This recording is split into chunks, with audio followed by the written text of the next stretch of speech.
Don't forget to subscribe, like, share, comment, and turn on the post notifications. We coming with the best content out here. So make sure to stay tuned.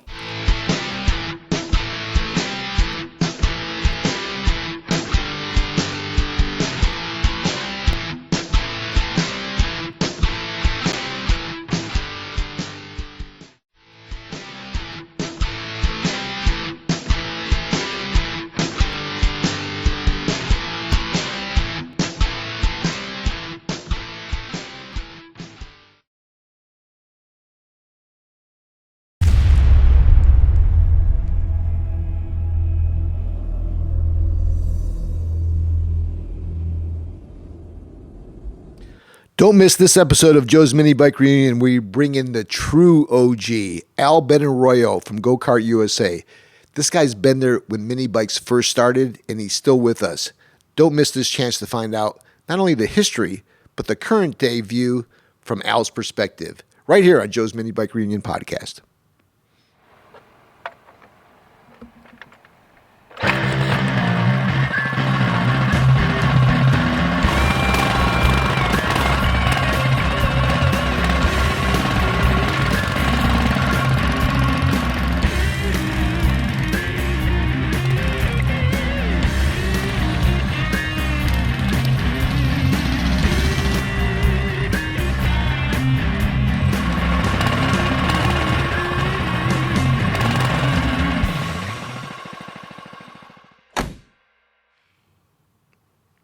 Hey everybody, welcome to Joe's Minibike Reunion podcast. This is season 8, episode 5, and boy, this is going to be a good one.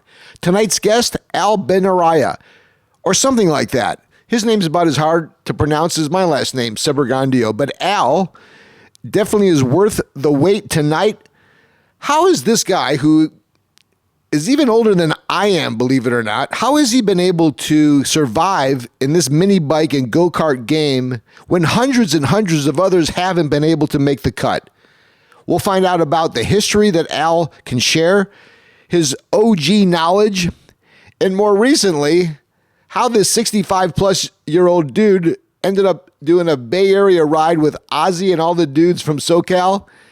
How he survived it, I don't know. So it's going to be a good one. Hey, everybody, thanks for tuning in. I want to begin by giving a big shout out to our sponsors tonight. Obviously, our friends from Kart USA, as well as our friends from, we've got studsracing.com. In fact, Eric from Studs Racing had a cool event that he hosts annually in Detroit at his headquarters, studsracing.com. They had an awesome turnout, as they typically do. Really nice bikes. You know, in Detroit, I've seen, and I've, over the years, felt a presence of not so much quantity, but quality. They're big tire bikes. They're go-fast bikes.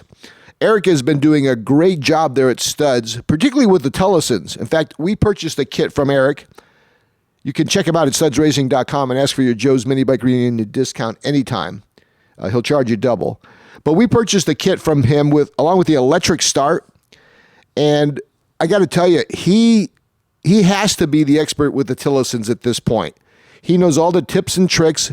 There's charging systems and batteries that come into play with those power plants, as well as he knows the difference in the bolt-on aftermarket parts and their compatibility with that engine, I think better than most. So check those guys out at studsracing.com. I also want to give a shout out to our friends at Dingo Moto USA.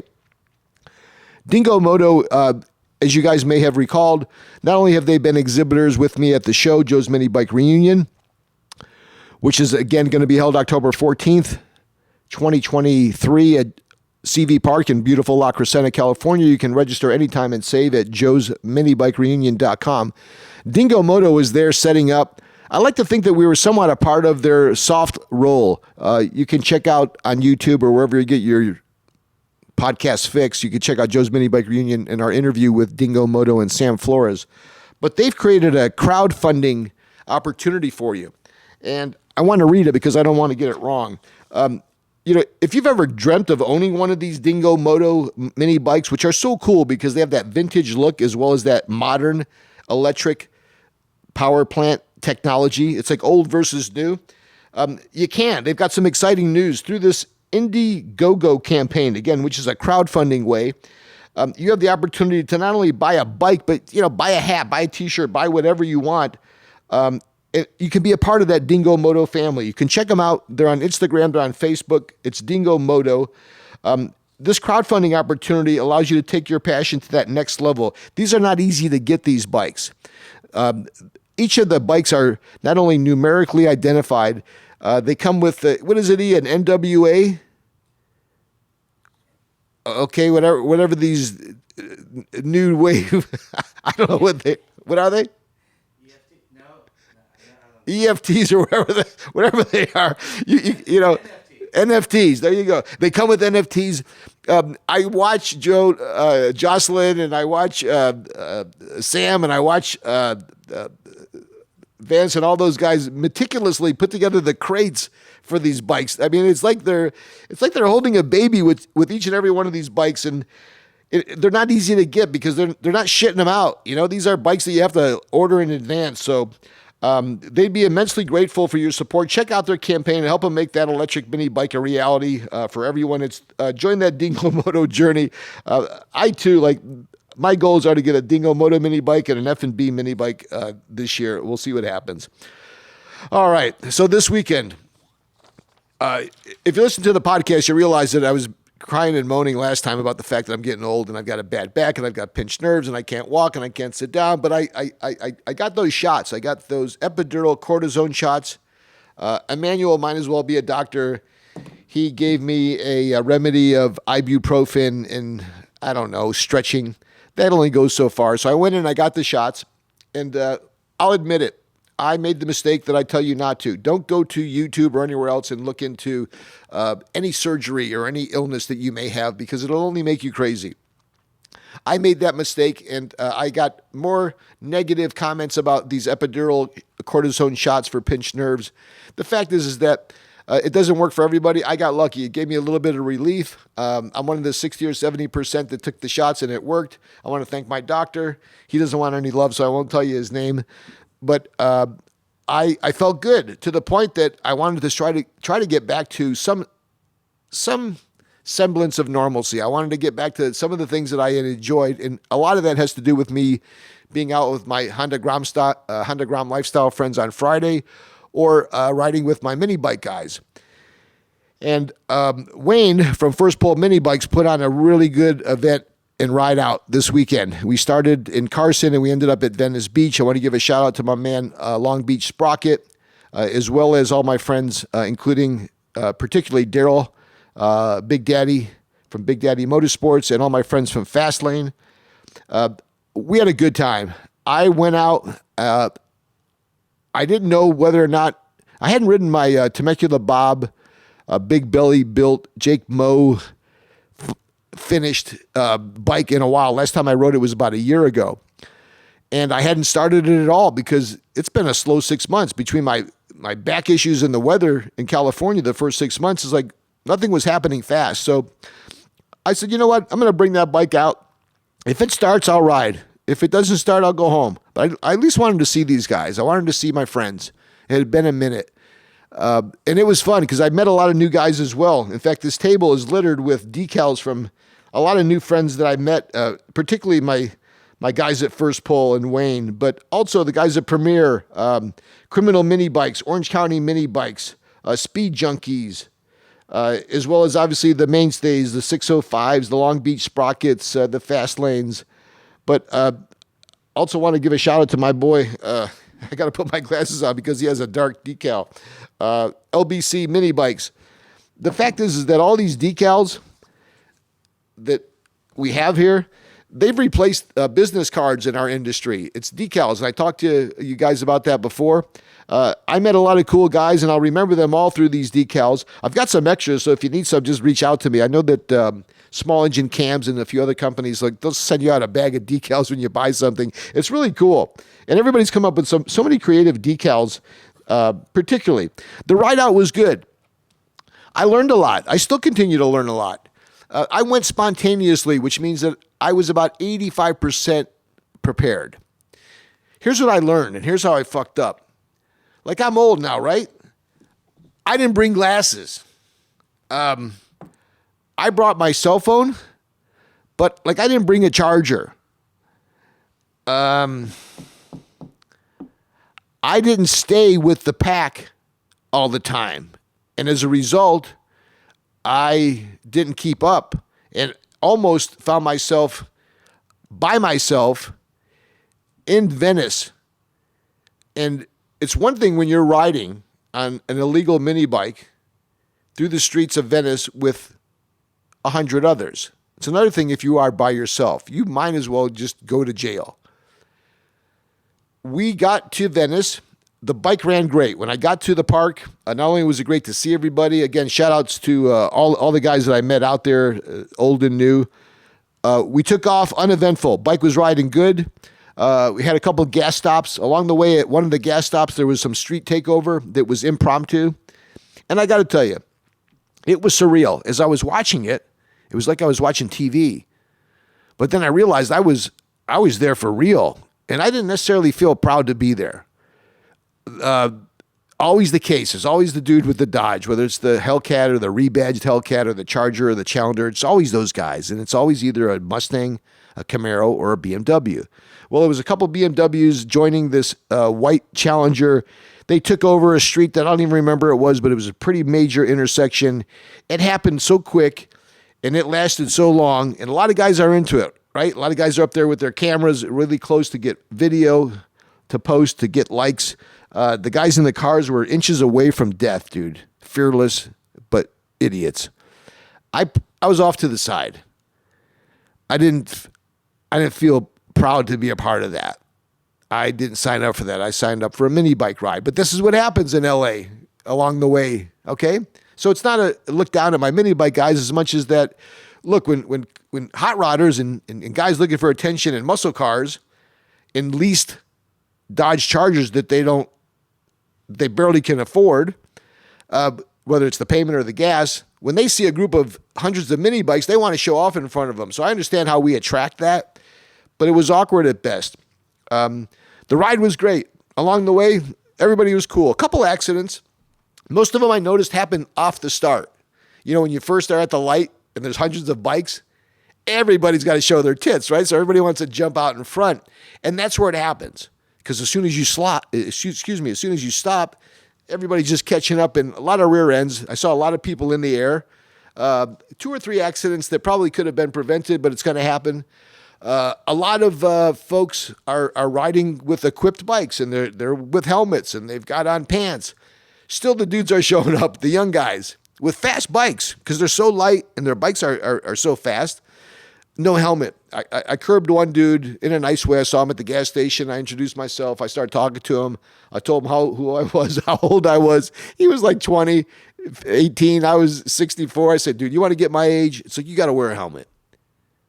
You have to wear a helmet. You're a good rider, but anything could happen. It's not you. It could be the other guy on the ride that you don't know. It could be a car. It could be another person. So put a helmet on. Your mother would be happy I told you that. You're a good-looking young guy. You got a lot to live for. Wear a helmet. I know it's hot. I know it's sunny. I know it's LA. You got long hair. You want everybody to see you. Protect yourself. He got it. He wasn't a dick about it. I like to feel that I had a little bit of impact there. I sure hope so, because along the way I also saw, it's always the white guy too. We had one white guy in the sea of mostly black dudes. And, you know, look, I don't give a shit whether you're black or white, but there's always a fucking white dude that's got to be the one that you shake your head, right? And he's got no shirt on. He's weaving in and out, could give a shit. He's got a fast bike. But, dude, weaving in and out when you're with a big group, it's not safe not only for you, but for everybody else. So boot up, glove up, helmet up, shirt up is what I would suggest. Bring a charger. If you can't fucking see, like I was trying to figure out on MapQuest how to get to my guys. Like Daryl was sending me an address where they were, but I couldn't read my phone. And I didn't have my glasses. And I didn't have that thing on the phone that connects your phone to your handlebars. So like I'm trying to hold my mini bike and give it throttle and then brake. Dude, total bullshit. Okay, so look, I learned a lot. I hope you guys too. The ride was fun. A big shout out to my friend Alex, who I just met at the gas station. Alex is with Minibike Mafia. Shout out to my boy Ozzy, 9286. Alex was not only, you know, when you get to these gas stations, it's crazy. because there's only so many pumps and hundreds of guys. So whoever gets that first pump has that awkward decision whether or not he's going to hand that gas to someone else or just feed his buddies and turn it off for the next guy. Well, I got there late. Alex was there. I needed gas. I was all but out. And Alex gassed me up and propped me up. You know, he knows the show. He's coming. He knows the podcast. He's close with Ozzy. So he was not only nice and gave me some gas, but was very complimentary. I appreciate that. What had happened to me is that when we got to Venice and the burnout started to happen, the cops came. I was off to the side. I didn't want to be in the videos. I didn't necessarily feel like that's how I want to promote our hobby. I then saw Lionel with Fastlane, who's doing some really good things. In fact, I got to talk to you. I'd like to maybe shoot a future podcast from Fastlane in their new shop. But my phone was dying. So in addition to not having my glasses and being lost from the pack, my phone was not charging. So I gave my phone to Lionel, who was in the chase car, and he was charging it for me. He was going to meet me at the next stop. Well, when I saw him, the truck was still trying to get in. So while I'm looking for the truck, which is, a quarter of a mile away, I got my helmet on, my jacket on. I can't find the truck. Everybody leaves. By the time I found the truck with Lionel and the guys from Fastlane, I had to do all I can to just get that phone, stick it in my pocket, and take off. Only a few of us were left. One of the guys that I was left with had a problem with his bike. I stopped to try to help him. It was like just me, him, and another guy. Quickly, he got his bike started and literally took off. The guy with him lived not too far away. So there I stayed in the middle of Venice by myself, literally. And I had to get back to Carson and then home. So I called Daryl. Daryl, as well as Al and another cool guy, came over. I was at some dispensary in Venice. I'll give you that dispensary information. You could buy pot legally here. I just luckily wound up right in front of that place. They let me charge my phone. The lady let me wipe my brow. I was able to call Daryl. Daryl came and kind of saved me, and we got back. Along the way, kind of crazy, rode on the 105 or the 110 freeway. I don't know. I got home, and I was not only exhausted, I slept from 8 o'clock at night to 8 in the morning. But I kind of smiled because it's been a minute. And I got to tell you that not only was it a great time and fun, but it was also a little bit scary, to be truthful. You got to be safe out there. It's all a roll of the dice. And another gentleman who's just as old as I am, who took a roll of the dice and got on that mini bike at 60 years plus and pretended he was a kid again, is Al from Go-Kart USA. We're going to dial Al up now, and he's going to be our guest on tonight's podcast. We'll spend a few minutes with Al and find out not only what it was like in the old days, but also how he's been able to survive. It ain't easy. It ain't easy making money selling mini bikes. I'll tell you that.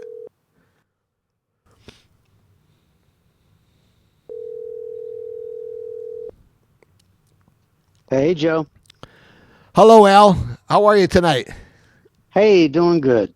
Doing good. How about you?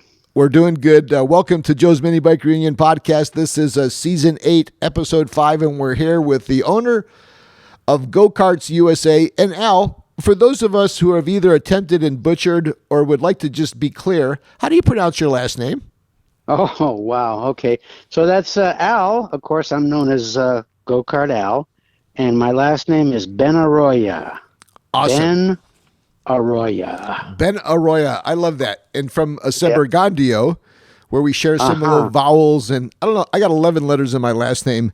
Al, I want to say that personally, I would be remiss to not only thank you, but to tell you how invaluable your support has been, not only for me as a producer of the Mini Bikes show, but also to our mini bike hobby and community. Over the last, 10 years or so, you and I not only didn't know each other, but like we had one thing in common, which was our relationship with Dave Miller. But I can remember from my initial outreach to you up until this phone call, not only have you always been there for me, but you've always been there for me and some. And so I'd like to thank you for that as we begin the podcast. Well, wow. I really appreciate that. That means a lot coming from you, Joe. Well, So it's genuine, Al, and the fact is that you continue to do it. Thank you for your ongoing support. I was mentioning in the opening that I always am the older guy in the group, whether it's the rides or whether it's my event. No matter what, even when they look a little older than me, Al, I still find myself 3 or 4 or 5 years older than most of the folks that are currently a part of our hobby. You and I share similar ages, and I'm curious, how the hell is it that guys like you and I, at 60 years plus, risk all and everything just for the sheer fun and excitement of jumping on a mini bike still? you want to know something, Joe? We've been trying to explain that for many, many years. There's something about mini bikes that we just can't explain, and that's how we explain it. Is it the immediate return to your youth and the fact that you still get that same, whether it's the excitement once you're flying in a mini bike or whether it's the start of the mini bike and the smell and the sound of that chain on the clutch? Is it all that? You know, I tell you, I think mini bikes gave you an independence. As a kid, you could take off on your mini bike and you were gone. And you were just independent. You were just ruler of the world at that time. You didn't really realize it, but it was a freedom, I tell you. Al, do you remember your first mini bike? Yeah, boy, I tell you. Yeah, you know, let me tell you the story about my first mini bike. I asked my dad for a mini bike. I think I was about 9, and he said no. My neighbor had a Taco 22, and he wouldn't let me ride it. So when I turned 10, I asked my dad again. He said no. Finally, when I turned 11, I asked him, and to my surprise, he said yes. So we went down to Sears, and we bought a Wren Bird mini bike. I don't know if anybody remembers that mini bike. They certainly do. The company was called Wren, yeah, and the model was a bird. And it was WREN, correct? Correct. Yes. Correct. Yeah, the Wren is a bird, and so I guess, yeah. And so it had a 3.5 horsepower Tecumseh engine on it, painted white, and I was king. King you're the king of the neighborhood. You're a king of the girl that wouldn't give you the time of day. You're a king of the bullies that used to kick your ass. You literally were a king on the block, weren't you, with that mini bike? You know, there was just something about it. You know, you spent more time as a kid working on it. You lost your master link. You know, you had to wait till the weekend when your dad could take you down to the one store that would sell you a number 35 master link. Yeah, you know, true. You know whose store that was? That was Arlen Ness's store. Oh, the motorcycle extraordinaire builder, certainly. Cycle Center. Okay, yes. Arlen Ness then took up in that space, and then he moved it. You know, but that's what he made his Victory motorcycles. Yes. You know? Yeah. Well, that's where I used to get my mini bike parts. Arlen Ness, what an icon in the custom motorcycle world. I'm telling you, I too had similar situations. It was Dr. No whenever I asked for anything, including either a catcher's mitt, which at the time were $11, or a mini bike, which at the time I think were $85. I got a little bozo finally after screaming and crying and making feeble attempts to save money, and it did provide me with whatever catalyst I needed to still be passionate about this hobby years later. And now, granted, during those times when you and I were younger, there were hundreds and hundreds and hundreds of manufacturers, not only the Bonanzas and the Rups and maybe the Tacos that you mentioned, but there were everybody and their brother, whether it was the catalogs from Montgomery Ward's or Sears or JCPenney, but any lawnmower shop had a mini bike. How is it, Al, that all of those what appeared to be burgeoning and popular companies with go-kart and mini bike sales, how is it that they all disappeared? You know, it's just amazing, Joe. I mean, I think it all started around 1960. I think Azusa was at the bottom of it all. And like you said, tons of manufacturers, Kenbar, Manco, blah, blah, blah, blah, blah, on and on. But by 2009, they all were out of business. We were the last man standing, but we didn't have anything to sell. They were all gone. So what did we do? We went to China. We started selling Chinese products, Rokita, Kinroad, tons of them. Al, But now that is reversing. We're seeing that reverse. We're back to the American-made products. so with that said, your bikes being those available at gokartusa.com, check those guys out, not only for your mini bike, but obviously your go-kart and any 2 or 4 cycle power sport that you may have an interest in. Check them out again, Go Karts USA. You'll notice their commercial at the front end of the podcast, always there for us. Again, thank you, Al. The bikes that you currently have now have a very strong tie into the look and feel of the Bonanza bikes that were American made, and candidly, kind of the Budweisers, so to speak, of the mini bike world. They were not only prominent but popular throughout the U.S., those Bonanza models. And your That's right. American Racer is a pretty close replica of that bike. Tell us a little bit about why that is the case. Why is it that Bonanza style bike was one that you felt gave you enough of the goods that you wanted to maybe emulate that and sell it? Well, I'll tell you, Joe, the Bonanza bike is iconic.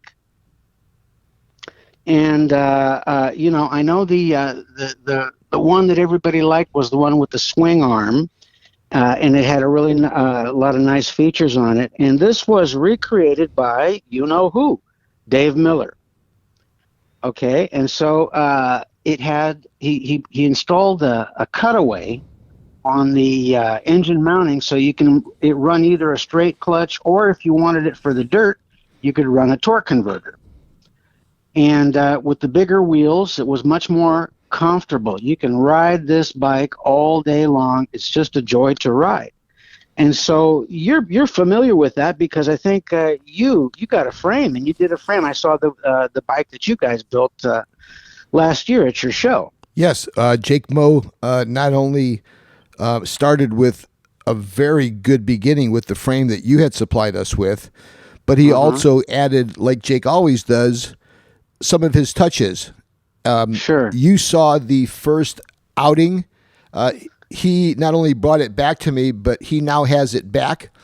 There was just a clone Honda in that bike when we showed it. It now has a fully custom built Tillotson with electric start. Oh, wow. Custom clutch cover, different Jake Moe appointees and acumens that I'll just let you stew over until you see it. But I want to tell you, that bike, and maybe, Al, you can help me with this, because I've been victim of it myself. That bike is an American Racer. Why is it that I find myself and others continuously referring to it as an American Flyer? Can you help with that? Yeah, let me tell you, we started out calling it American Flyer. And I got a letter from the company that has that trade name, American Flyer. They said that they felt it was conflicting, because they do bicycles. And so we agreed, and so we changed it to American Racer. Got it. I always, not always, but more recently, I've been wondering about my memory and my lack of. And even Jake Moe, he's much younger and much sharper. He's like, "Are you sure it's not American Flyer?" I could have sworn it was American Flyer. I said, "No, it's American Racer." And then as you go back and forth, it becomes more confusing. But thanks for the clarity. So Al, let's go back for a second. So we went from 200 plus manufacturers, and they were popping up like dispensaries pop up nowadays in this world. Every day there was a mini bike or a go-kart shop opening up everywhere, whether you were in Utica, New York, or Los Angeles. You couldn't go anywhere. And if a guy sold lawnmowers, you know he was selling mini bikes. So wherever those shops were, and then they all went away. The telltale sign and story went something like this. Hey, liability.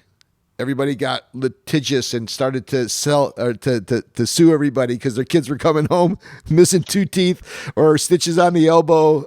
How much truth is there to the fact that the legal challenges that go along with selling something like at that time in the 60s and the 70s, a power sport vehicle, which is fun, but hey, we all know that there's another side of mini bikes, which is those things are rigid frame death traps, right?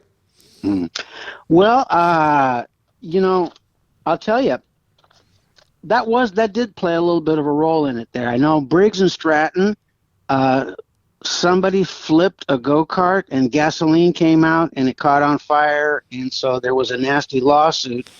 And I think that resulted in Briggs and Stratton, they didn't want their engines on power sports anymore. Honda, they made rules. They said no 2 wheels. You can show it on a 4-wheel go-kart, but you don't show our engine, the GX, on any 2-wheeled mini bikes. As a retailer, you mean don't show them in any of your promotions or advertising? Correct. Got it. Correct. Now, but what about Tecumseh and Briggs, which were the more popular power plants, though? It wasn't as if people were putting Hondas or, obviously Briggs were, but, Tecumseh was the more popular engine as well, too, right? Did they, too, have some restrictions? Yeah. Well, the first there was Briggs was the number one engine everyone was using, and then Tecumseh, and then later on they even ended up switching over to Robin. Manco started using Robin engines and so forth. And Clinton, too, right? I didn't see too many Clinton engines. Al, were you always on the West Coast? Where were you growing up? Yeah, well, way, way back, I come from New York, but okay. I was a little boy when we moved out to California, so I'm a California boy. So me too. I'm a New York guy from Utica, and I bring up Clinton because I had a Clinton engine in my first bike. It was a Bozo. They were a little bit more popular than maybe others, right? It was either Tecumseh, Briggs, or Stratton. I don't remember Robin too much. But look, if times come on now, look how that's changed. Look at how the Predator has taken over, huh? Or in this case, maybe even the Tillerson. And a lot of the clones have gone from being somewhat of an embarrassment to being pretty reliable. What do you see trend-wise in terms of power plants? Do you see an uptick with the Tillersons, or do you find that the Predator-style Chinese engines seem to be the go-to power plants in most of your applications? There's 3 reasons why the Predator is popular. You can get it at Harbor Freight store across the country. It's cheap, and it's got a strong crankshaft. So if you upgrade that motor and put in all the internals, the rod, the fly, the cam, etc., that crankshaft is strong enough to take it. Some of the other cheaper motors are not quite as strong on the crankshaft. Yeah, I have seen, and not only seen, but heard, because you hear not only, it's funny, when you hear something that's good, it gets around. Boy, if something's not good, it really gets around, right? Yeah. In the case of the Predator, and anything really that came from China, let's face it, it was like short-term satisfaction. Don't expect much, you don't get much. If you're lucky, they'll return it. Now the return policy is still pretty good, but the fact is that the products is really come along well. So hats off to those guys. I personally have 1 or 2 or 3 of them. I also have a lot of bikes that have the old school Tecumsehs and the Briggs. Mm-hmm. And honestly, for those of you who haven't tried to tune a Tecumseh carburetor, I got to tell you, man, you go swapping on a Mikuni or knockoff Mikuni on a Predator, and it's a lot easier. Al, there's a little bit of a shift, too, I see on these rides. You took a ride with Ozzy 9286 up in the Bay Area there. I want to find out a little bit more about that, but you've also seen a little bit of an uptick in maybe the interest of the go-kart side compared to the mini bike side. What can you tell us? What are you seeing lately in that trend? Well, yeah, go-karts. It's exciting, and I do see a lot more. A lot more guys out there wanting to ride them. I don't know. You know, I know that riding out there wherever you choose to ride can be risky, so I can't really advocate how to ride it. But I'll tell you something: the mid-size go-kart that we have has the base one, the XRS model, has a 6.5 horsepower engine. It's a Honda clone, and that means that all of our performance parts will fit on that motor. Great. And there's no bells and whistles that you don't need. We have a deluxe model, right, that has you can order it with or without reverse and has electric start. Wow, electric start and reverse on a go-kart. Pretty cool. Yeah, and all these bells and whistles. But at the end of the day, you probably, if you're going to get one of those deluxe models, you're probably going to take a lot of that stuff off and, design your engine a little bit differently. Yeah. I don't think if you want a hot rod go-kart, you really care about having reverse. I think you'd be better off without it, I think. Well, that just tells me that you know your customer, because most of the guys on listening to this podcast, or for that matter, going on these rides or going to our events, they want it bare basic. They want to add their own components. They're not looking for the quote unquote options. They're looking for the bare basics. And Al, you generously have decided this year at Joe's Minibike Reunion, which again, October 14th, you can pre-register now at joesminibikereunion.com and save. You've been generous enough to offer the XRS Basic Go-Kart available as a prize to some lucky participant. Thank you again for your generosity. Oh, yeah. We appreciate that, Al. You also have those new bikes that had that, I guess that drag racing inspired theme. Talk a little bit about that Thunder drag bike that Rick Hargrove put together, won't you? Oh, okay. Yeah. It's a single bone bike, and you can go with a 6-inch front wheel, or there's an optional 10-inch front wheel, and it's got the 1-inch axle. It's kind of you see a couple of these guys that are making this type of frame. It's got the wheelbase and everything you need to hit 100 plus. So we'll be bringing those to the show. We've got a surprise. We're working on a 357 that will go up over 100. Al, did you ever think you'd be talking about mini bikes going over 100 miles an hour back when, I don't know. Absolutely not. Never. Al, wasn't going 35 a lot? Remember that? Yeah, it was fast enough. What happened? Yeah. Is it just the thirst for speed? Is it the product technology? Well, like we said a few years ago, mini bikes are back, only now they have enough horsepower to kill you. Yeah, like literally, right? Before we were saying it figuratively, because you'd get thrown off and you'd chip a tooth or you'd crack an elbow or break a collarbone. But at 90 plus, look, I was out riding, and I've got a bike that is a 65 mile an hour bike, maybe. Even that's fast. I had guys passing me like I was standing still. So for those of you listeners, and again, you're listening to Joe's Minibike Reunion podcast, brought to you by our friends at Go Kart USA, as well as our friends at Studs Racing, studsracing.com, and our friends over at Dingo Moto. Check those guys out. The reality of it is that, guys, always, I know it's fun first, but from two OGs like myself and Al Benaroya, who's been our guest tonight on Joe's Minibike Reunion podcast, the owner of Go Kart USA, it's like, guys, look, be careful. We want you out there for the next ride and for the next show and to be able to listen to the next podcast, because getting home safe is the most rewarding part of the ride. Wouldn't you agree, Al? Well, I got to tell you, it's probably the most dangerous thing that I've ever done in my life. And so it's like it's the wild, wild west, man. Well, it So is literally, especially out here in California. Al, is there anything maybe that you'd like to mention as we close up the podcast tonight? Well, I think we pretty much covered it. The ride was just awesome that we had a couple weeks ago, man. And so Rico from Bay Area Minibike Life organized it. And, Minibike Mafia came up, Ozzy came up, and we were all over the city, man, over the Golden Gate.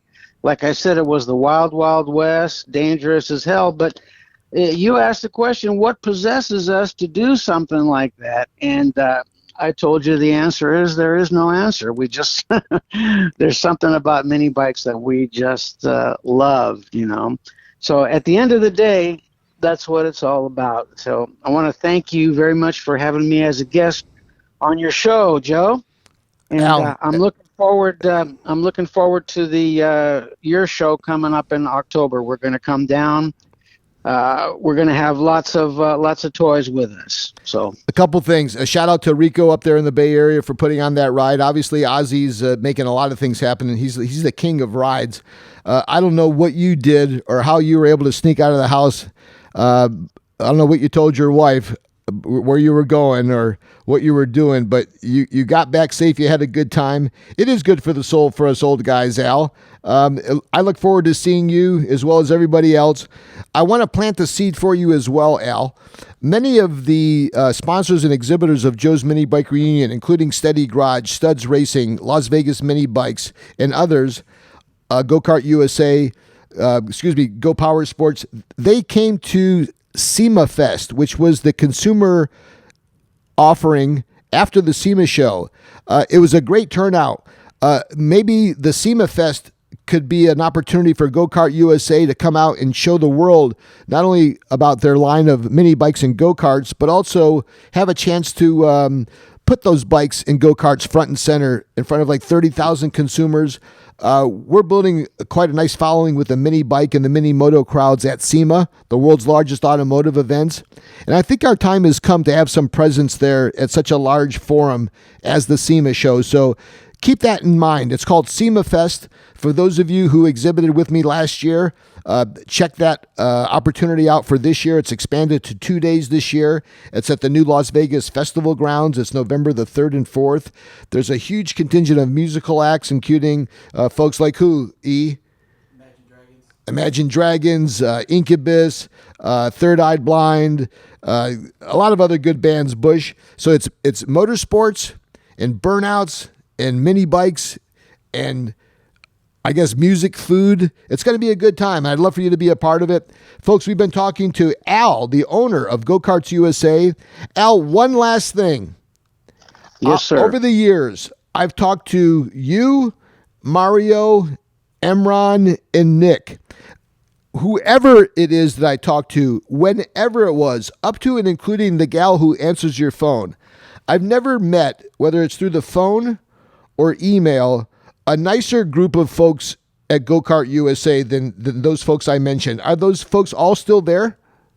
Oh, yeah. Well, all except Emron. Emron's not there, but Zach is there, and we got Ben is there, and Matt is also there.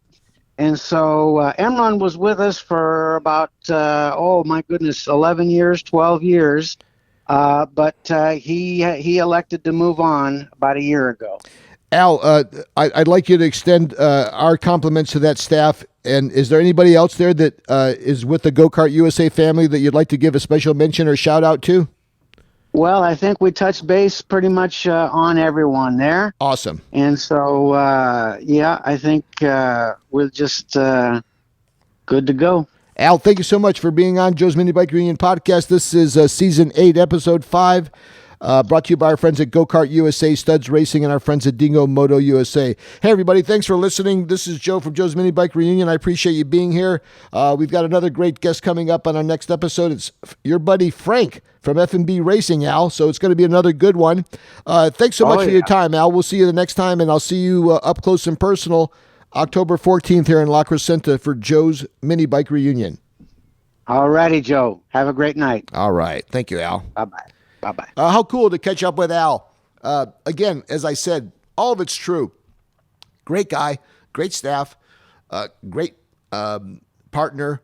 As I've watched Al, he's taken on a role where he's networking. He's talking to Jake Moe about a collaboration.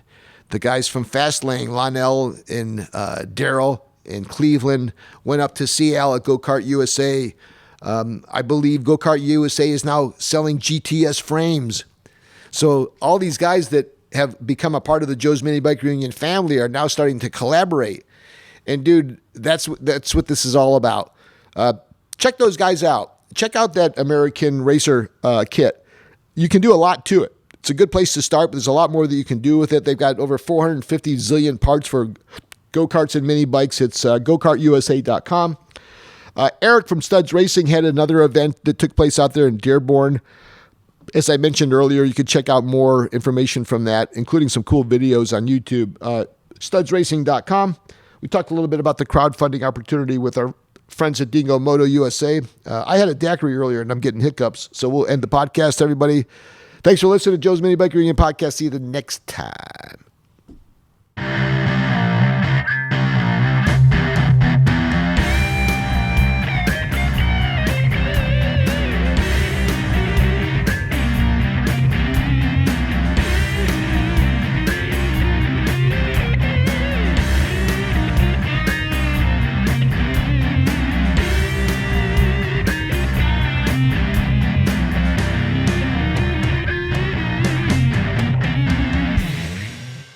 Joe's Minibike Show.